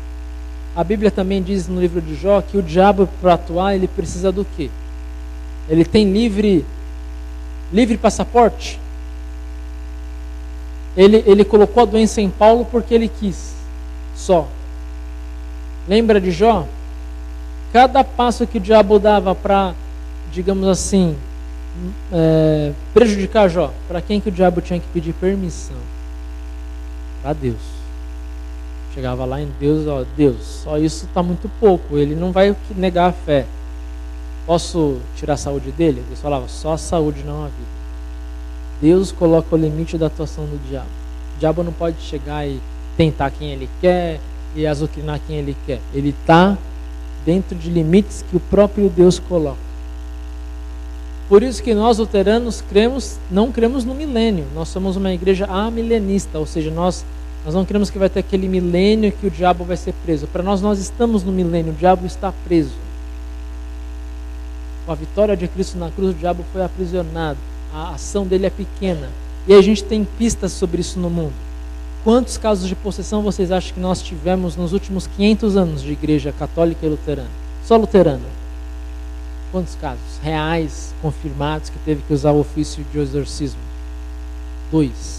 No mundo inteiro, somente 2 luteranos batizados foram possuídos pelo demônio. 2 em 500 anos. Na época de Jesus, quantos que o diabo possuiu? Em 3 anos de ministério? Mais ou menos, mais de 15. Mais de 15 em 3 anos. Hoje, 500 anos, 2. Né? Entre os católicos, a média é a mesma coisa. Na igreja católica, né? Para fazer um ofício de exorcismo tem que ter autorização do bispo, né? Tem todo um processo, aí faz, o diabo vai lá e faz. Pouquíssimos casos. Em São Paulo, acho que ano passado não teve nenhum, por exemplo, que a igreja católica tenha feito. Ou seja, a ação do diabo e do demônio está sim amarrada. Não está livre como na época de Jesus, dos profetas. Não, está amarrado. A gente está no milênio agora. A vida para nós cristãos é mais fácil hoje do que para os nossos antepassados que viviam com o diabo à espreita ali. Hoje ele está amarrado. Mas como se explica, mesmo assim ele estando amarrado, casos assim de possessão? Lembra a história do cachorro que o Roberto contou? O diabo está amarrado. Um cachorro está amarrado, se você chegar perto dele ali, o que vai acontecer? Ele vai morder. Ele está amarrado, é só não chegar perto dele. Né? Só não chegar perto dele. O diabo tem outra característica. O que ele fez para tentar Jesus? O que ele usou na tentação de Jesus? Ele usou a Bíblia. O diabo conhece a Bíblia. E outra coisa que a Bíblia fala é que o diabo e os demônios têm fé em Deus. O diabo tem fé? Lógico que ele tem fé. Não é que ele tem fé. Ele sabe que Deus existe. E essa fé salva? Não. Por isso que Paulo fala, essa fé é igual dos demônios, essa fé não salva. Qual é a fé que salva? É a fé que a gente ouviu no culto hoje, no sermão. É a fé de dizer, eu creio em Deus, tá bom, creio em Deus, sei que Ele existe. Qual é a fé que salva? Como é ter essa fé? Como que é a vida de quem tem essa fé? É aquele que segue 100% Jesus. Não é só o que sabe que Deus existe. E isso é uma mensagem para nós e nossos filhos, né? A gente às vezes tem parente que a gente pensa assim, mas ele crê em Deus, está tudo bem. Não. Ele crê igual o diabo, de que Deus existe, tá bom? Porque eu não vejo ele na igreja. Eu não vejo ele em nenhum lugar santo. Que Deus falou, venha aqui me visitar, venha receber a ceia. Não vejo ele, não está em igreja nenhuma, então a fé dele não é a fé que salva. Provavelmente não. Se morrer, não vai estar salvo. A gente às vezes se engana, não, mas ele diz que crê em Deus, que ele faz as orações. Não, está se enganando. A fé que salva é comprometida, né? Deus nos dá o Espírito Santo, e esse Espírito é o que Paulo fala, né? É um amor incontrolável, você é empurrado por esse amor para servir a Deus. Você não consegue controlar, você quer servir a Deus, você quer ir à igreja, você tem fome da palavra. Essa é a fé vibrante, a fé apaixonada, a fé em Deus, né? Não é só saber que Deus existe, faço um oi para Deus, uma oração, estou salvo. Não, essa fé o diabo tem também, tá? É a confiança em Deus, né? A fé. Vamos para o próximo slide, então. Vamos falar agora sobre possessão. A gente viu um pouco o que é o diabo e os anjos. Alguém tem alguma dúvida sobre o diabo e os demônios? Quem eles são, de onde eles vieram? Deu para entender? Um anjo caído e tal? Ninguém tem nenhuma pergunta? Ninguém quer perguntar assim... mas se Deus criou tudo, Deus criou os anjos e Deus criou o diabo também, porque o diabo era um anjo, e aí? E se Deus que criou o diabo, Deus que é o culpado por tudo que o diabo faz. E aí? Deus criou o diabo. O diabo é criatura de Deus. E aí? Eu já vi várias pessoas falando assim: ah, mas Deus criou tudo. Então você acha que ele vai criar as pessoas para ir ao inferno? Você acha que Deus, que ama tanto, foi capaz de mandar o seu filho, vai criar um inferno para condenar os homens? Deus criou o diabo, Deus criou o inferno. A gente tem que parar de pensar na maldade como algo que existe de fato. Assim, a maldade não é igual algo assim que você pega, tá aqui, eu quero 1 quilo de maldade. Não existe isso assim. A maldade, o mal mesmo, é somente a ausência de Deus. Tá? A bondade você consegue medir, porque é onde Deus está. Você mede, Deus está aqui, né? Não medido cientificamente, mas está lá a presença de Deus, o Espírito Santo. Algo existe ali. A maldade não, a maldade é só a ausência de Deus. O diabo, ele só, o que ele fez foi criar um espaço no coração dele para ele próprio, e não para Deus. Ali está a maldade, ali está o diabo. Ali começou o mal, como nós costumamos chamar. O inferno também. O inferno não é um lugar ruim de forma obrigatória. O inferno é só o lugar que Deus não está. Imagina um lugar que Deus não está. Ali é o inferno. Ali a pessoa que vai para lá, sem a presença de Deus, que dá vida a tudo, que sustenta tudo. Imagina viver num lugar assim. É um inferno, é um sofrimento. Onde Deus não está, o que vai ter? Sofrimento, lamento, choro, tristeza, desespero. Isso é o inferno. Não é que está lá Deus criou um lugar que Ele colocou um fogo, Ele colocou um torno. Não. O inferno é só um lugar que Deus falou: aqui eu não vou existir aqui. Vem para cá quem quer me negar. Então o inferno nada mais é praticamente do que o desejo da pessoa se tornando realidade. É isso. Eu não creio em Deus, eu não gosto de Deus. Tá bom, quando você morrer, você vai para um lugar onde Deus não existe. Você vai para um lugar onde Deus não está lá. Você vai para aquele que você quer lá, você vai para lá. Você escolheu esse lugar para ir, é lá que você vai morar. Então, se a gente pensar no inferno nesses termos, como um local de sofrimento, mas não sofrimento ativo, não tem um fogo de Deus ali. Deus não vai colocar um anjo espetando. Não. Deus simplesmente se ausentou daquele local. Isso é o inferno. E para lá vão as pessoas que não querem saber de Deus. Então Deus não está mandando ninguém para o inferno. Deus está mandando as pessoas para onde elas sempre gostariam de estar. É o sonho delas, é um lugar onde Deus não existe. Tá, tudo bem, você vai para lá. Você vai para o local onde eu não existo. Deu para entender o que é a condenação ao inferno? O que é o inferno e o que é o diabo? Ou o mal? O mal é igual ao frio. O frio não existe. O que existe é falta de calor. O calor existe. Você pode medir o calor, você não pode medir o frio. Ah, mas a geladeira produz frio. Não, a geladeira rouba calor. Por isso que aquilo lá fica frio. Né? Quando a geladeira funciona, ela manda aquele gás, o líquido, o gás. Esse líquido tem a capacidade de tirar calor das coisas. E aí ele joga calor para fora, para o motor. Por isso que o motor fica quente, né? Ele tira o calor da geladeira. Não está produzindo frio, está tirando calor. Assim é com a escuridão também. A escuridão existe? Dá para comprar uma lâmpada de escuridão? Não, a luz existe. A escuridão é ausência de luz. É só isso. O mal é a mesma coisa. O mal é a ausência da bondade, a ausência de Deus, e assim por diante. Então Deus criou o diabo, e criou o diabo bom. Mas quem criou o mal, a ausência de Deus, foi o próprio diabo, que ocupou o lugar de Deus, né? Ele próprio ocupou o lugar de Deus no coração dele. Ele ficou egoísta e tentou estragar tudo. Tá? Alguém tem alguma dúvida disso? Sim, sobre isso? Tem um detalhe, acho que é importante colocar também, é que assim, muitas vezes a gente faz as coisas e aí coloca a culpa no diabo, né? A gente peca e o culpado é o diabo. Nunca nós somos os culpados, né? E isso é uma coisa que a gente vê muito nas outras igrejas aí fora, essa questão, né? E tudo na igreja de problema é tudo pecado e é tudo o diabo que colocou. Mas as pessoas não, tudo santa, né?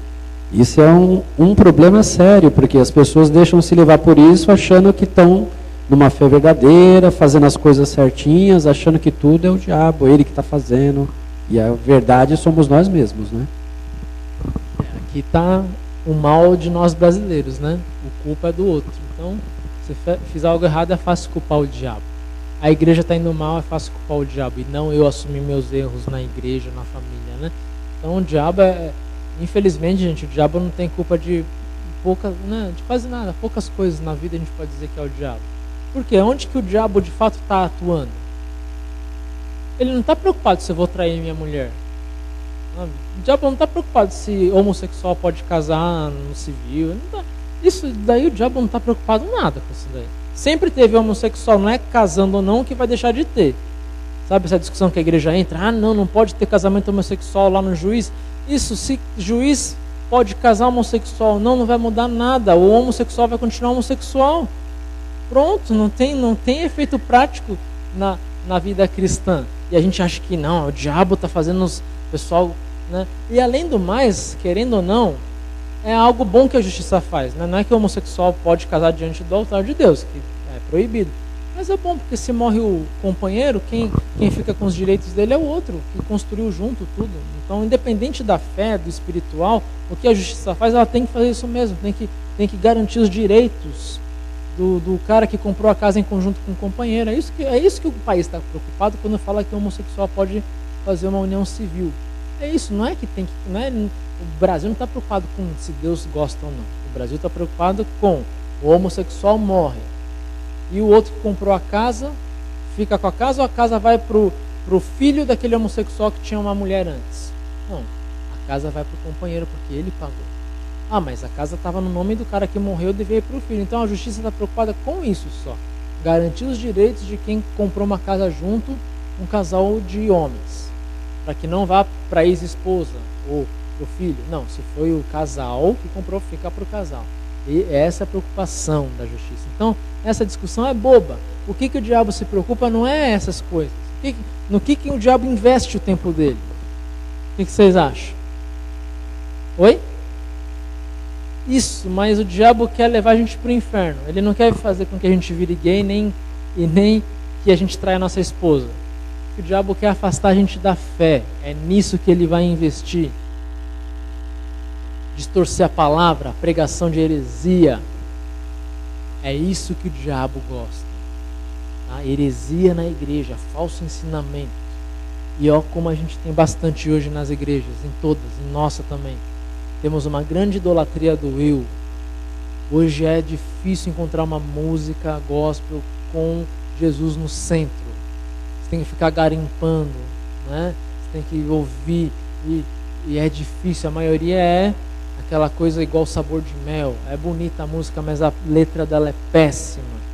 Quem não me ajudou vai ter que me aplaudir de pé. Aonde que na Bíblia ensina a ter esse espírito de vingança? Né? A minha vitória vai chegar. Aonde isso, gente? Então, esse tipo de heresia, o diabo sim está adorando. E está enchendo a bola das pessoas. O diabo está atrás daquele músico que acha que ele é o bom na igreja. Assim, o diabo enche a bola dele, é o bom. O diabo está atrás daquele ofertante que diz, não, eu oferto mais, eu tenho que mandar aqui. Então o diabo está atrás desse tipo de coisa, do eu, de inflar o eu. Essa é a tentação do diabo. Porque se ele infla bem o eu, um dia alguém vai dizer, não, você não canta tão bem. Tem um fulano que chegou lá de outro lugar, ele canta melhor, deixa ele cantar na banda também. Pronto, acabou. Entendeu? É nisso que o diabo está interessado. Não numa traição sexual, nem nenhuma coisa desse tipo. Ele está interessado em falso ensinamento, em obscurecer o evangelho, em não ter o evangelho sendo pregado claramente.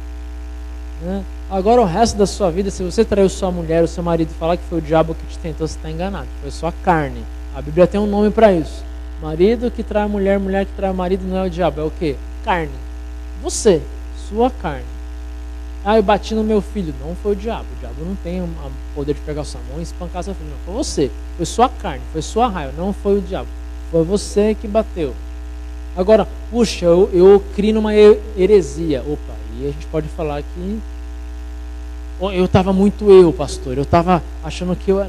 Opa, aí a gente pode falar que o diabo agiu, inflou. Agora, todo o resto dos pecados não é o diabo, gente. Roubei dinheiro, é o diabo? Não, você roubou, você quis roubar. Não foi. O diabo não está interessado nesses pecados pequenos, tá? Agora, no caso de uma possessão demoníaca, eu citei 2 casos, né? 2 casos que eu conheço. Pesquisei mais, não achei mais nenhum.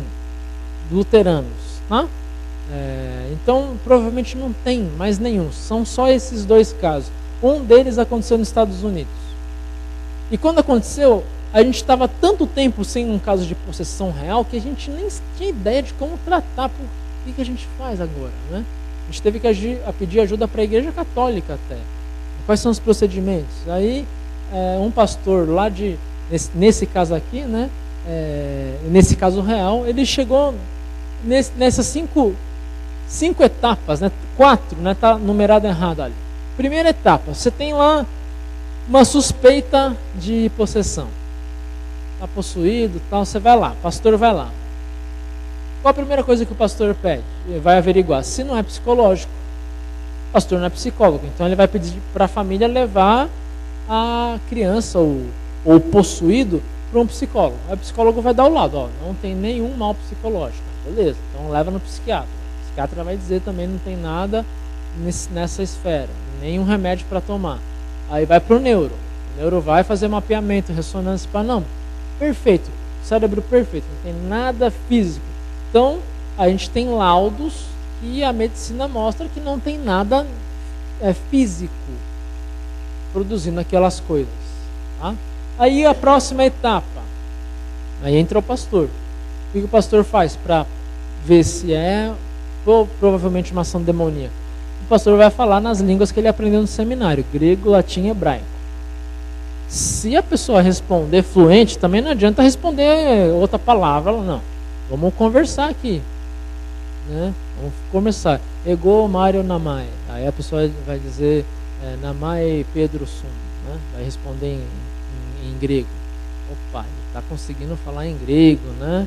Então você vai falando em grego, vai falando, vai respondendo. Aí você vai para o latim, né? Então a pessoa conseguir, opa, ele sabe 2 línguas que não tem como ele saber.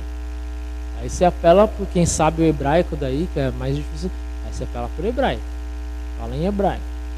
A pessoa fala. Opa. E aí se é o diabo, o demônio, ele fala mais fluente que você passa vergonha. Assim. Nossa, tá falando hebraico de Jesus. Não tô entendendo nada quase, né? Pouca coisa. Aí você, na dúvida, você pega um especialista. Você leva geralmente para o seminário. Para o professor de Antigo Testamento falar hebraico com ele. Professor de Novo Testamento falar em grego. Professor de teologia sistemática falar em latim. Aí você mata essa dúvida, né? Opa, e aí, é latim, é grego? Não, falando mesmo. Então você já tem 2 sintomas fortes de que não é um rapaz e nem a cabeça dele. O terceiro ele sabe coisas que não tem como ele saber de jeito nenhum. Por exemplo, de repente o pastor que está tratando o caso, ele traiu a mulher e assim, foi assim, ninguém sabe. Sabe, foi numa viagem que ele foi palestrar, viu uma moça bonita no bar, ficou com a menina, dormiu com ela, foi embora, eles nem trocaram nada, telefone, nada, ele nem sabe o nome da menina. Aí o espírito vai dizer numa posição, Washington DC, 1992, 32 de outubro, lembra você alguma coisa, pastor?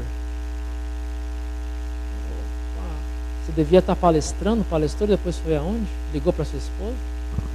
Opa.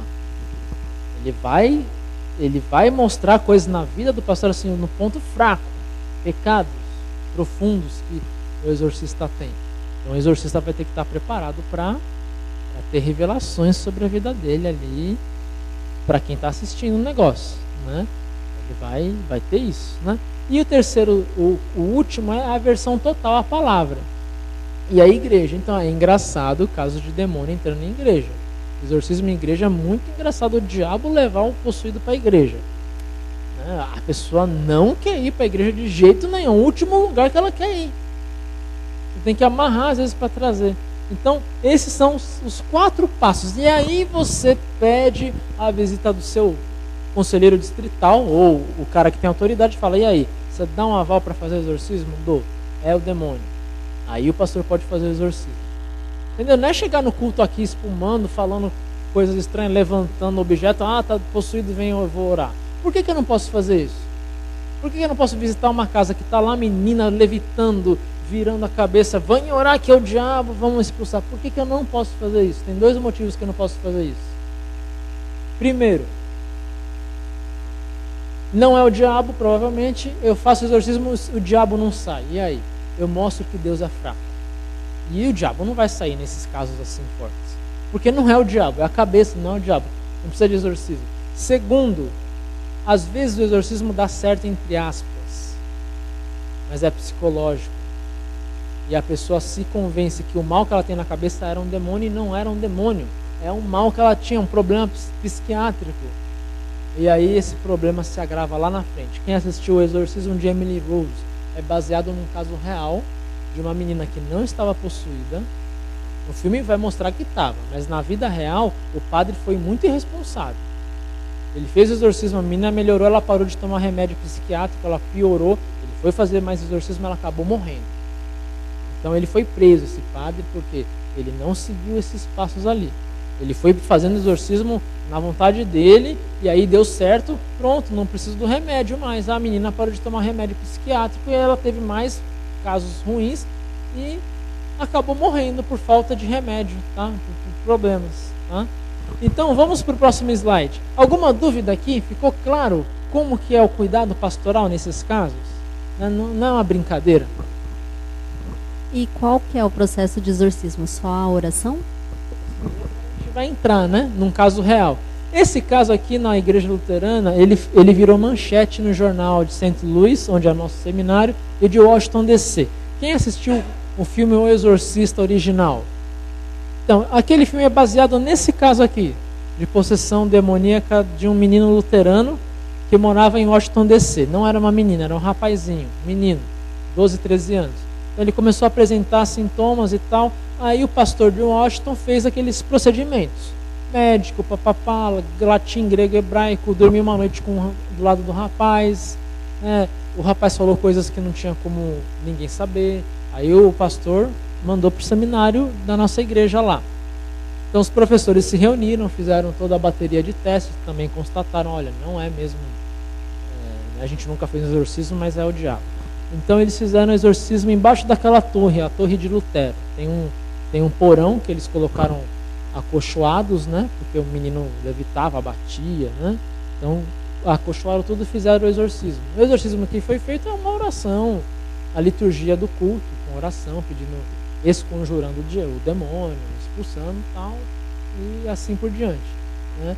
Mas os professores acho que estavam com tanto medo, porque eles nunca tinham feito, né? Não tinham um relato assim, que eles precisaram pedir ajuda para o seminário jesuíta, dos padres jesuítas. Olha, vocês têm que nos dar uma orientação que vocês fazem, a área de vocês é essa, o exorcismo, né? Então venham aqui nos dar uma mão, como que a gente lida. Então o exorcismo foi feito em parceria com o padre jesuíta. Um pastor luterano, um padre jesuíta fizeram um exorcismo, acho que tiveram que orar 2 vezes a mesma liturgia, né? A liturgia romana de exorcismo, é o culto, com Santa Ceia e tudo, né? Mas assim, especialmente direcionado a expulsar o demônio. Então é uma oração um pouco mais comprida e tal, tá? Com a família e tudo. Então virou tão famoso o caso que cada passo que dava aquele caso ia para o jornal. Olha, luteranos fizeram exorcismo sozinhos, não souberam terminar. Pediram ajuda para os padres jesuítas. Aí os padres jesuítas foram, eles fizeram juntos. Aí, né, a última notícia ali, ó. Padre católico detona o diabo, breaks the devil, né? Então o padre ali, lógico que ele não é bobo, né? Ele foi falar, precisa de nós, né? Esses evangélicos não estão com nada. É a gente que sabe das paradas do exorcismo aqui, né? E de fato, os luteranos nunca tinham feito um exorcismo desde a época de Lutero. Para nós, até esse caso aqui, para nós não tinha mais possessão, era impossível o diabo dominar. Para nós, até esse caso. Aí esse caso foi assim, não, peraí, o diabo ainda atua. Ainda há casos de possessão acontecendo esporadicamente no mundo. Então se decidiu investigar por que esse menino batizado, né, crente em Jesus, foi possuído por um demônio. Vamos para o próximo quadro. Ele ganhou esse negócio aqui de uma tia espírita. Espírita, assim, não kardecista, né? É uma tábua de Ouija de um parente, de uma tia, parece. O que é essa tábua? Vocês conhecem isso aqui? Eu tenho que explicar? Sabe a brincadeira do copo, né? É a brincadeira do copo glamourizada. Tá ali, né? Oi? Pergunta, responde. Coloca tem tipo seria um copo, uma lente, né? todo mundo coloca o dedo ali e vai. 99% dos casos é charlatanismo. Alguém está mexendo a lentezinha ali para meter medo em todo mundo. Eu, quando era criança, fiz isso. Vamos fazer a brincadeira do... E eu era bom em interpretar. Fazia a brincadeira do copo, botava as letras lá, chamava os colegas, minha irmã que morria de medo, meu irmão. Aí eu começava lá. Eu tinha uns 9, 10 anos. Começava. Aí levemente você vai mexer no copo. Levemente, devagarinho. Aí eu perguntava, fulano vai morrer esse ano? Sim. Metia medo em todo mundo. Todo mundo saía com medo. Todo mundo ficava assim, né? Mas, ou seja, era charlatanismo. Era eu fazendo ali e eu sabia que era eu. Não tinha nada de... Aí, para não parecer que era eu não era trouxa. Eu perguntava algo ruim para mim e dizia assim. Pra eu também ser, ficar fingindo que eu tô com medo. Nossa, eu também, meu Deus do céu. O Espírito falou que eu também. Então, é charlatanismo puro. Esse do dedinho. Mas nesse caso aqui, essa foi a porta do demônio para a vida daquele moleque. Né? O moleque se comunicava com o demônio nessa tábua. Ele sozinho conversava, falava. No fim, a possessão não foi assim, entrou de uma vez. Levou anos para ele ser 100% possuído. Começou só como mudança de comportamento, com ideias diferentes, né? Nessa comunicação com o demônio. Ele estava aprendendo coisas estranhas, a família foi notando. Então ele tinha acompanhamento de psicólogo de muito tempo. Começou com tratamento psiquiátrico, porque ele apresentava mudanças de comportamento. Então foi um crescendo devagar. Até que chegou no momento que não está normal. Ou interna, e aí o psiquiatra falou, olha, a gente tentou de tudo, não melhorou, não é psiquiátrico o mal dele. E o psicólogo falou, olha, a gente tentou de tudo, não tem um mal traumático psicológico nesse rapaz. É alguma outra coisa, gente. A família de vocês é perfeita, não tem nada. Então, aí que foram considerar o lado espiritual. Mas quando foram considerar o lado espiritual, uma família luterana, que não crê em possessão, não foi no primeiro dia que foi lá no pastor. Eles tentaram de tudo, né? Médico, neurologista, tentaram. Aí quando foi no pastor, já estava no estágio de possessão mesmo, de levitar, sair da cama, ter força descomunal, fazer vozes do diabo. Então aí já estava possuído, mas teve uma entrada, não foi assim que o diabo quis. Eu quero o Sérgio. Eu no Sérgio não. A família não levou a sério a tábua de brincadeira ali, deixou à vontade, e por ali, né, digamos assim, o caso de possessão aconteceu. Tá? Alguém tem alguma dúvida? Deu para entender a liturgia? Né? A liturgia da possessão está lá no... Qual é a liturgia da possessão na nossa igreja? A primeira. Todo mundo que foi batizado passou por isso na igreja luterana. Quando você é batizado criança, qual é a pergunta que o pastor faz para o bebê? Você renuncia ao diabo, às potestades, os demônios e todos os seus procedimentos? Sim, renuncio. Isso é o exorcismo na nossa igreja. Essa simples pergunta no ofício batismal para a criança e para os padrinhos é considerado um exorcismo, tá? Isso é um exorcismo. Aí a gente vai dizer o seguinte, por que é tão... vamos dizer assim que os casos de possessão são reais em igrejas evangélicas, em geral, é real, vamos dizer. Por que é tão pouco baixo o número de católicos, luteranos, presbiterianos e anglicanos possuídos? 2 luteranos em 500 anos, poucos católicos em 2000 anos de idade, anglicano também, poucos casos no mundo inteiro. O que se explica? Para nós é o batismo de criança. Nossas crianças são seladas com o batismo de Cristo desde o dia do batismo. Nós colocamos esse selo naquela criança. Então, para nós, o baixo número de possessão demoníaca nas igrejas que batizam crianças é uma indicação de que, de fato, no batismo, Deus atua com o seu poder e o seu Espírito Santo. Tá? Então, não é doutrina isso. Isso é um campo, assim, da suposição. Por que é tão pouco luterano, né, possuído, tão pouco católico? E tantos a igreja que não batiza crianças tem maior número, assim. A gente ouve muito mais relato, né? Meu amigo aqui da igreja, esqueci o nome, da igreja celular, eles falam igreja em célula, ele conta relatos assim que eu tenho que quase dizer, não, acho que é mesmo. Assim, sei lá, uma vez por ano tem alguém que ele vai lá fazer exorcismo, orar em nome de Jesus e tal, né? E eu não vou duvidar dele, eu acho que é mesmo possessão, né? Apesar de não ter ido lá. Mas por que ele tem um por ano e eu em 10 anos não fiz nenhum de luterano? Eu vi de não luterano, mas de luterano, assim, quando eu fui lá, nenhum. Eu acho que é porque a gente batiza essas crianças. Elas já nascem, elas já são exorcizadas no batismo. Tanto na pergunta como no ofício do batismo. Tá? Alguém tem alguma pergunta? A gente vai encerrar por aqui. Agora é para... Está encerrado o estudo, agora é a hora das perguntas, tá bom? A Érica, depois o Roberto. Tem pessoas que falam que é médium, né, e nos centros espíritas, e elas incorporam, e aí falam com vozes diferentes, fala de várias outras coisas. É uma possessão demoníaca? Então, a gente não é espírita para saber, né, o que é lá. Pode ser possessão demoníaca ou ação do diabo? Pode. Mas eu acho que é muito mais ou alguma coisa da mente.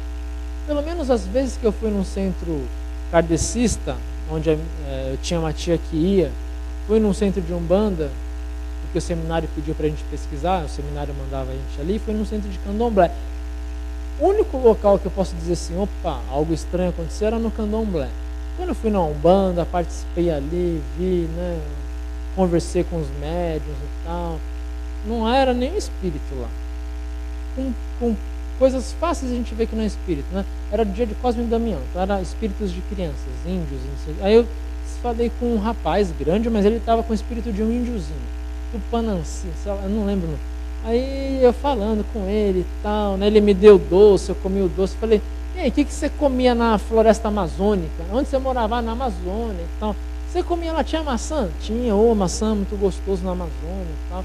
E seu pai já uma vez te deu uma pele de leão, assim, para você se aquecer no inverno, né? Ah, deu, meu pai era um homem corajoso. Aí por dentro tava rindo, por quê? Tem maçã na Amazônia? Existe macieira na Amazônia? A macieira só dá em lugar frio. Existe leão na Amazônia? Não existe leão na Amazônia, nunca existiu leão. Existe onça. Leão não. Faz frio na Amazônia a ponto de ter que usar um casaco de pele de leão? Não faz frio na Amazônia. Então, aquele caso lá era puro charlatanismo. Os casos que eu falei naquele dia no centro de Umbanda, de Cosme e Damião, era puro, assim, a pessoa acho que acredita tanto que ela faz aquilo, né? É mais ou menos, às vezes, como a gente vê, às vezes assim, o Gesiel era de uma igreja que falava em línguas, pena que ele foi embora. Eu falei, Gesiel, você falou em línguas. E aí, me explica isso daí. Eu quero ouvir de você, porque eu não quero dizer que é mentira, é verdade. Eu quero ouvir de quem participou. E ele fala, não, pastor, sabe o que acontece? A gente tem tanto que falar, tem tanto que ser batizado no Espírito Santo, e aí a gente fica naquilo de ter que falar, e o pastor chega do lado, às vezes fala, vai, e o Espírito vai te abençoar, e fica aquela pressão, e a gente acaba falando. Mas eu sei que não é. A pressão, eu tenho que mostrar o dom de língua, ser batizado no Espírito, pressiona a pessoa, nem vai, e você está ouvindo todo mundo falar, e aquele clima contagiante você acaba falando. Então não vou falar assim que a pessoa faz de má fé, lá no centro de Umbanda, ali o rapaz estava fingindo. Não, acho que ele creu tanto, aquele batuque é tão forte, o odor das oferendas é tão gostoso, tão cheiroso, que você acaba entrando no clima assim. Você vai, meio que um transe, aí você finge ser um índiozinho ali, tá? Então, no centro kardecista também acho que é a mesma coisa. Você acaba gerando aquilo porque você crê naquilo e aquilo tem que ser verdade e você crê. Quando a gente tem, por exemplo, marido ou esposa que tem problema em casa e finge não ter, é a mesma coisa. Você finge não ter, você acredita que aquele problema não existe e você vive como se aquele problema não existisse de fato. Assim acontece também nesses locais. Agora, no Candomblé foi interessante. A gente estava lá de branco para não ser notado, separados, né? Porque um japonês, 2 alemão, iam saber que a gente era do seminário. A gente se separou, chegou separado, e tal, e vai. A gente não entendia nada. Aí matava a galinha, despejava o sangue, batuca, não sei o que lá, e toma cachaça, e roda, né? A gente ali assistindo, né? Aí, de repente, para tudo, batuca. Parou tudo. Aí o Pai de Santo fala, tem 3 aqui de outro espírito está impedindo o trabalho. Falou bem assim. o pai de santo. O Exu, o Orixá, sei lá. O Exu falou, tem 3 aqui, e eu não vou apontar quem é, mas esses 3, peço que se retirem do nosso terreiro. Aí eu fiquei bem quietinho, começou os batuques e saiu fora, saiu. Então ali assim, ali eu fiquei, a gente não se declarou nada luterano, estava cheio de gente visitante, não era só a gente de visitante, né? Eles sabiam que a gente era visitante, mas tipo, tinha uns 30 visitantes aquele dia. Eles têm uma parte especial para o visitante, que eles falam, não pode cruzar os braços, não pode encostar na parede, então eles dão as dicas para os visitantes. Então não era só nós 3, era muitos visitantes. E o cara fala dos 3, né? Ele dá um número, eu falei, opa. Então aquele caso assim, eu posso dizer que aí eu acho que era uma entidade mesmo lá. Eu recebi um membro que era do Candomblé lá em Passo Fundo. Ele fez questão assim de ele escrever a liturgia da profissão de fé. Foi um exorcismo aquilo que ele escreveu. Negou o diabo, negou o Exu, negou a pombagira, negou tudo, negou o batismo de sangue animal. Tudo que ele desde criança foi submetido no Candomblé, ele pediu para eu colocar lá, para ele negar tudo no altar. Tudo. Ele escreveu para mim. Eu fiz tudo aquilo e ele falando, né? Ele se sentindo leve na profissão de fé. Foi a profissão de fé, acho que é mais emocionante que eu fiz. A família vibrando, porque ele demorou para entrar para a igreja. Ele ficou uns 15 anos com a família entrando, e ele ali nem o pastor ia antes de mim, né? E ele saía. Ele ia dar o estudo bíblico na casa da senhora lá, a esposa do seu Chico, né? Seu Chico saía de casa. Nem falava com o pastor. E aí eu cheguei lá, né, na maciota, comecei a falar do Grêmio e tal, ele foi gostando. Eu frequentei a casa dele uns 4 anos, só para tomar chimarrão, nem falava de igreja. Aí um dia ele apareceu na igreja, olha só por que ele foi para a igreja. Ele foi levar os filhos, porque a mulher tinha que trabalhar fora e não levava mais as crianças. Ele falou, pastor, vou vir aqui, mas eu não creio nada disso daí não, só vim trazer mais crianças porque a igreja faz bem para criança. Trazia e ficava lá, e foi ficando. E um dia ele fez a profissão de fé e aí ele escreveu. E aí ele conta, pastor, era real, pastor. A pessoa fazia uma pergunta para mim, criança, e eu ouvia o Exu falar onde estava o que ele queria. Então ele contou um caso que perguntaram onde que estava uma caixinha que um pai teria escondido alguns documentos e joias enterrado, coisa de 100 anos atrás. Tipo, o tataravô fez aquilo. E os descendentes queriam achar aquilo. Perguntaram lá no centro. A gente quer uma caixinha assim, assim, assado, e aí cochichou. E aí ele falou, me siga que eu vou levar vocês. E ele foi, levou lá pro meio do mato, não sei aonde, tá aqui debaixo da pedra. E o pessoal estava lá. Falou, pastor, eu nem sabia que estava lá ou não, só estava ouvindo. Vai para a direita, vai para a esquerda, segue reto, vai reto. Ali fala que está debaixo da pedra. Falei, estava lá, pastor. Não tinha como eu saber aquilo. Isso e ainda mais outras coisas que eu sabia, que eu ouvia e falava e não era eu mesmo. Então esse era um caso que dá para dizer, ele mesmo atesta.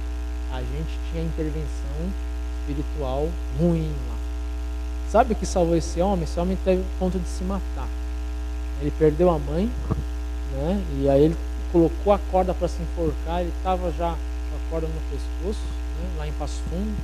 E a mãe dele, antes de morrer, a mãe dele que era do Candomblé, hein? Era ela que levou o filho para ser batizado no sangue, né? A mãe dele, que era do Candomblé, estava ouvindo na rádio 5 minutos com Jesus, que a gente tinha na rádio, né? Então ela ouvia, todas 5 da tarde tocava o Castelo Forte, a gente falava o programa ali ao vivo, né? 5 minutinhos, lia os 5 minutos.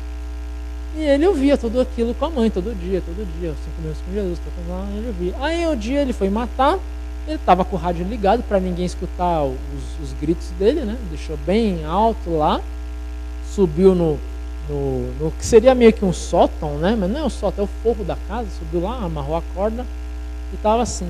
Na hora que ele ia se soltar, ele escuta, né, na rádio. 5 minutos com Jesus, saúda você, habitante de Passo Fundo. O texto para hoje é tal. Ele parou. Aí ele desceu e nunca falou isso para ninguém. No dia da profissão de fé dele, ele deu esse testemunho. Ele falou, olha, aconteceu um dia assim, assim, assado, eu estava para me matar. E aí eu ouvi o programa e não me matei. E hoje estou entrando para essa igreja, que é a igreja que paga, que faz o programa. E eu nem sabia. Ele descobriu que era a nossa igreja quando a gente pegou o nosso carro, né? E adesivou o carro todo. Tipo, colocamos lá a igreja luterana, tudo grandão, assim, igreja luterana, o site, pá. E embaixo, né, como o programa era famoso, a gente colocou assim, a igreja dos 5 minutos com Jesus. Então ele viu o carro da igreja e falou, nossa, meus filhos vão na igreja dos 5 minutos com Jesus, que coisa maravilhosa. Foi daí que ele foi mudando. Então esse é um caso de que a ação demoníaca de fato acontece, né? Esse seu Chico, para mim, é um exemplo disso, tá? Mas nem todo caso é assim, a maioria é charlatanismo, a maioria é Padre Quevedo responde. Alguém tem mais alguma pergunta? A gente encerra por aqui, então. Muito bem, que Deus